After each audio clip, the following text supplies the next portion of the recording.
Good afternoon, everyone. My name is Becca Keneally, and I'm Chair of Performing Arts. I will remind you that audiences are required to wear masks regardless of vaccination status. The performers may take them off for the sake of the performance. Please remember to silence your cell phones and notice our exits in case of emergency, all the things that I need to say. We are so glad to have you with us today. I want to draw your attention to our program guide. This is the agenda for all the things that are happening this spring in the Center for the Arts in visual and performing arts. So it's a very exciting brochure full of color and interesting and wonderful things to do. Please pick one up here in the lobby, and if you're visiting us virtually, you can let us know that you'd like a PDF of this. Just send an email to centerforthearts@endicott.edu and we will hook you up. Also, if you're here today and you'd like to be on our mailing list, there are these blue postcards out in the lobby, and you can sign up to be on our mailing list to find out about more amazing performances. I want to take a second really quickly to introduce some people who are part of this program and let you know some things on the program that didn't make it in there. I told you I'm Becca, I'm the Chair of Performing Arts, and that encompasses music, dance, and theater. We also have Professor Katie Clark, who is our coordinator of theater, and we have Professor Nikki Sao Pedro Welch, who is our coordinator of dance. And you can contact any of us for any information about any of our programs. And I'm letting you know all of this today because we may have prospective students joining us on ECTV Live, run by Ellie Pye and the students of ECTV. So we're grateful to you and hope that you're tuning in at home. I also want to recognize Jan Zimmerman, one of our voice faculty. She will be playing the piano today, and I neglected to get her in the program. George Dara, our percussion ensemble professor, helped prepare the students who will be playing percussion and guitar today. And I really want to thank Owen Burkett and Greg April, who are making the sound and visual happen today. They really know how to pull this all together, and we're really grateful for their work. If you want to follow us, you can follow us at Arts Endicott on Instagram, and reach out to any of us at any time, and we're happy to answer your questions. So without further ado, I would like to bring first to the stage two of our amazing students who spent the fall semester in New York City through Endicott's partnership with the New York Film Academy. And through this partnership, students at Endicott are doing what we consider an internship through their classes there. They take classes at New York Film Academy, but they're so hands-on that Endicott considers that an internship program. So I know that they want to tell you all about it, so I welcome Elliot and Ashley to the podium.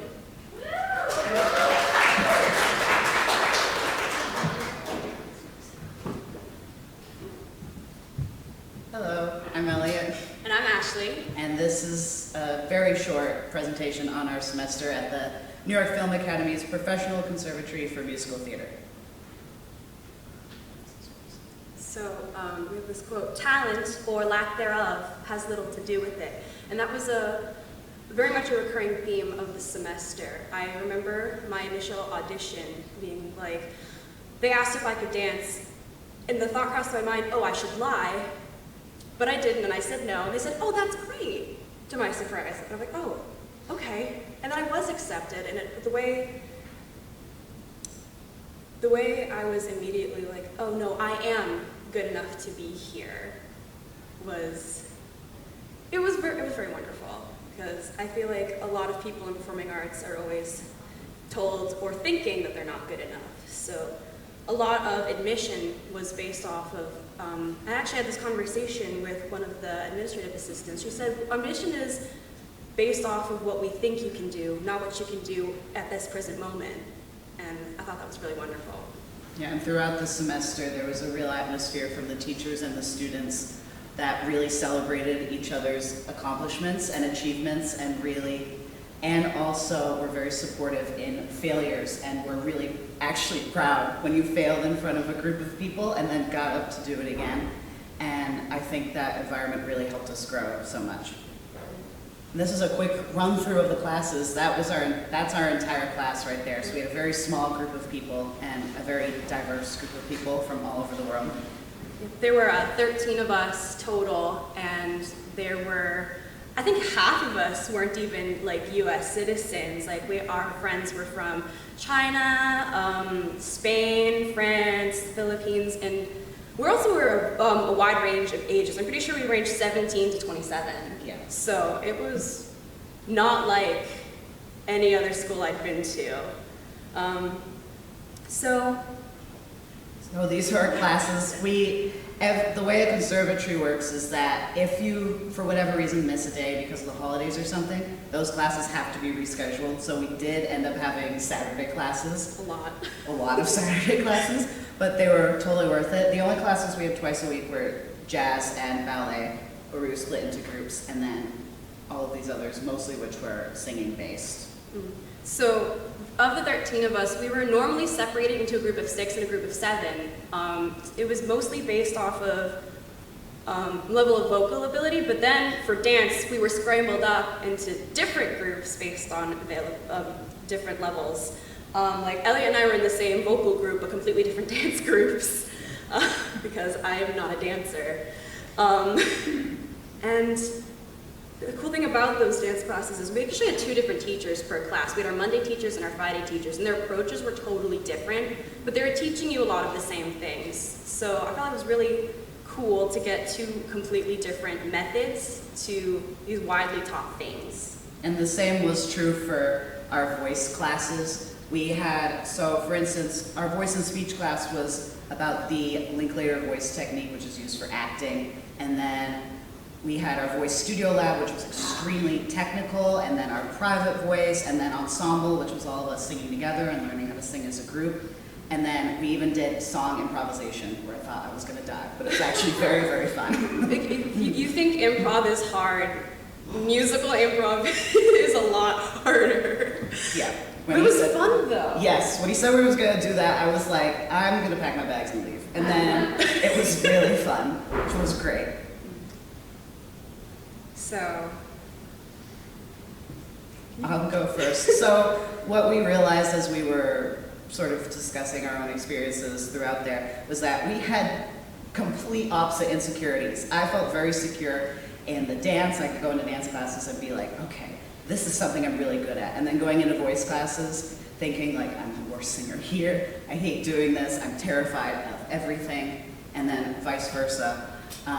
So for me, we wanted to talk about our struggles in that sense. So for me, when I first started singing in classes, I would have like literal breakdowns. Like I would be so terrified of sounding bad and being a bad singer, but the environment was so supportive and wonderful, and we had such amazing instructors that now coming out, I feel like I can sing. And I was told that I can sing, and I feel like actually confident in my voice, and it was just, yeah, I don't want to get emotional. okay. And it was the same for me, but the other way around, where I felt very secure in my vocal ability. I've been taking lessons for a really long time, but I'd never danced before. And I was like, I am a theater kid who can't dance. That's so embarrassing. But I didn't feel that way while we were there. Actually, the picture on the up in that corner is me and 2 of my classmates. If you're familiar with Sweet Charity, we're doing the Richmond's Broog.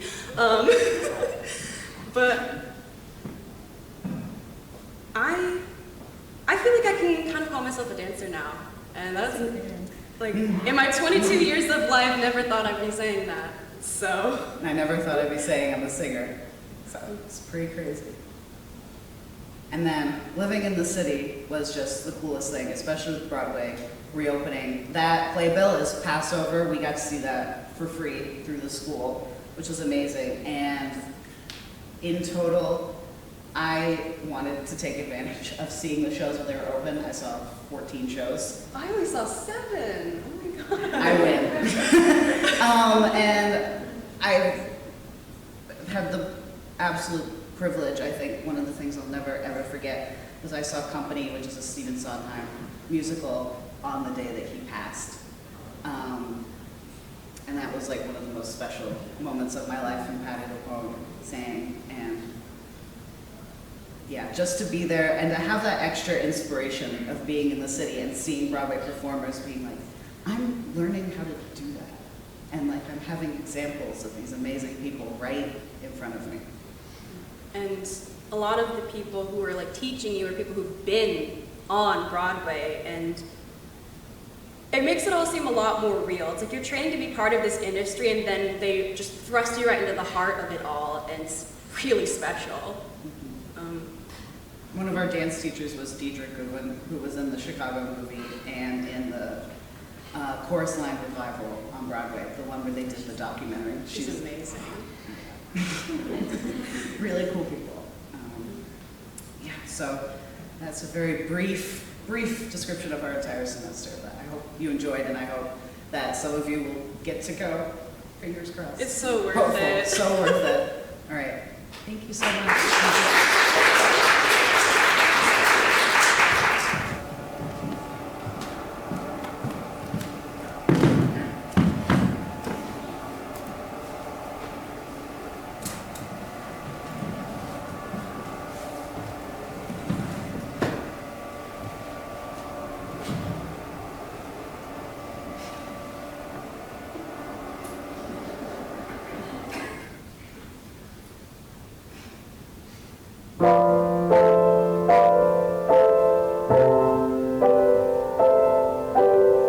Why does Saigon never sleep at night? Why does this girl smell of orange trees? How can I feel good when nothing's right? Why is she cool when there is no breeze? Vietnam, you don't give answers, do you, friend? Just questions that don't ever end. Why, God, why today? I'm all through here, on my way. There's nothing left here that I'll miss. Why send me now, a night like this? Who is this girl in a rusty bed? Why am I high off her cheap perfume? Why am I back in a filthy room? Why is her voice ringing in my head? Vietnam. Hey look, I mean you, no offense, but why does nothing here make sense? Why, God, show your hand. Why can't one guy understand? I've been with girls who knew much more. I've never felt confused before. Why me? What's your plan? I can't help her. No one can. I liked my memories as they were, but now I'll leave remembering her.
We are members of the Endicott Chamber Ensemble, and one of the beauties of this ensemble is that it's very versatile. We play a lot of different genres, and we try to mix our music up for the strengths and interests of the students in our group. This is Emmeline and Dylan and Viv. Viv is visiting us for a semester from Cork, Ireland, where she specializes in early music, so Renaissance and early Baroque music, and so we've been diving into that world of music, and we're delighted to share two pieces for you, one by Thomas Morley and one by Claudio Monteverdi.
do a monologue called Adulting with You by Alice Oldham. Look, I know I haven't been the most available person to you these past few months. I mean, my depression naps aren't even naps anymore. They're just me pretending that sleeping for 16 hours is something I can get away with. And the neighbors keep threatening to call social services because they think we're neglecting a screaming baby every time I have a gentle, and I mean really mild, panic attack every time the dishwasher makes that noise. And you know I see you give me those pity eyes, and I know you don't mean to look like that, which isn't to say that I don't appreciate you being so supportive, because you're my purpose and my muse and all that shit. Which is to say, I think that you would be really proud of me today. First off, I took a shower, which I know isn't a lot, but I took a shower at 9 a.m., which you know means that I naturally woke up at 8 a.m. and then grumbled to the stillness of our apartment and thought about existence and if anything I do even matters, and if I can mentally prepare myself for Jeff to call me his golden girl or espresso sales, no matter how many freaking times I tell him to stop calling me something so patronizing and gross. And when I got out of the shower, I saw myself and I didn't dissociate. I just saw someone who was where they were loved and where the shower water was the perfect temperature.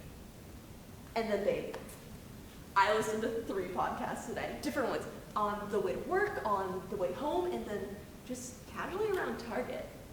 That's right, I went to Target today. Every home, and yeah, and not just the dollar section, no, I went into the mother load, every home and bath decoration section, because I was thinking about us, and thinking about how great it would be if we could get those gold terrarium things with the antlers for some reason, because every home magazine has those antlers for some reason. And what I'm trying to say is, I'm a real person because of you. Like, holy shit, you got me domesticated. Thank you.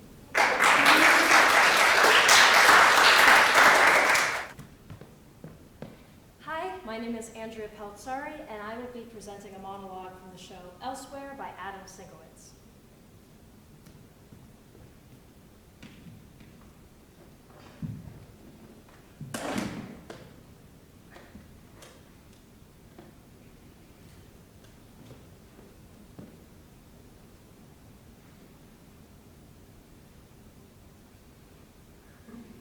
I dug you up so I could play with you, Teddy. But you're dead for good, aren't you? Oh, why did I do that? I'm so stupid. I knew I would regret it, and I did it anyway, didn't I? And now, here you are, and I mean, well, anyone can see, you're no fun anymore. It's just, there's always this voice in the back of my head saying, you can just dig them up again after. But then I always forget that once I get you back, you're just not going to be any fun at all. Well, I thought maybe a little bit of fun, like I could move your face around and pretend like we're having a conversation. But I see you now and I just don't want to. It feels kind of pointless. We must live with the mistakes we make. That is the lesson here. Well, okay, not for you, of course, but for me. You must live with the mistakes you make. So, I'm prepared to live with and maybe learn from this mistake. It's just, well, I'm starting to think that some of my loneliness may be my own fault. No, but see, because, well, you would have left anyway, and then when I saw you, I would have just been lonelier still. But lonelier than now? Perhaps not. I don't think anything could be lonelier than now. I guess I'd better put you back in the ground. But I just don't want to let you go. Let me just look at you for a bit. That's it. Don't move. Just let me look at you.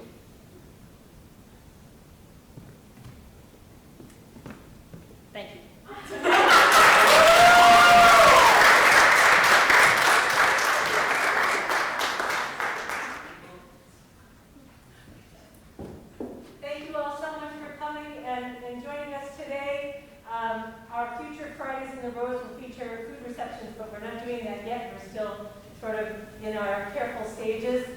So I really appreciate you coming, and I hope you'll stay and talk to each other in the lobby and congratulate your friends. And please reach out to us with any questions and comments or more information if you'd like to have. One more round of applause for all our performers today.